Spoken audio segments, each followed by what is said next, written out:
আসসালামু আলাইকুম দর্শক, বর্তমান সরকারের প্রচারণা কিছু কিছু বুদ্ধিহীনের পরিচয় দিচ্ছে। যা সামনে পায় সেটাই দেশের জনগণকে গপ গপ করে খাওয়িয়ে দিতে যাচ্ছে, যা অনেক সময় হাস্যকরই হয়ে যায়। এই ধরেন চাঁদের আলোকে বিদ্যুতের আলো বলে চালিয়ে দেওয়ার মতো। সরকারের তরফ থেকে বলা হচ্ছে সৌদি আরবে বিমানের ভাড়া অর্ধেক কমিয়ে দেওয়া হয়েছে, আর একদম হেডলাইন করে দেখানো হচ্ছে এটা নাকি সরকারের কেরামতি। আপনি ওয়েবসাইট ভিজিট করে তথ্য নিন। এখন সত্যি তো এটা যে গত বছরে সৌদি আরব টু নিউ ইয়র্কে ভাড়া ছিল $1800, কিন্তু বর্তমানে সেটা কমে এসেছে $700। প্রশ্ন হচ্ছে এটা কার কেরামতি, নাকি এখানে আন্তর্জাতিক খেলোয়াড়ের কেরামতি?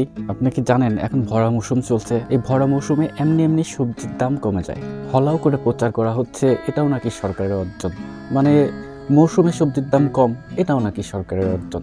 আচ্ছা আপনি বলেন, তাহলে চাল তেল এগুলোর দাম কেন কমাতে পারছে না সরকার? সরকারকে তো আমার বলতে ইচ্ছা করছে এখানে একটু কেরামতি দেখান। ইন্টার্ন গভর্নমেন্ট মনে হয় জানেই না এগুলো ইতিহাসে সবচেয়ে বেশি দামে চলছে। চাল তেলের দাম আরো অনেক কিছু আছে, সেগুলো নাই বলি। ভাই, অর্থনীতি আর রেমিটেন্স নিয়ে যত গালগপ্পই হোক, বাস্তব তো এটা যে জুলাইয়ে ডলারের দাম ছিল $118, এখন সেটা কত?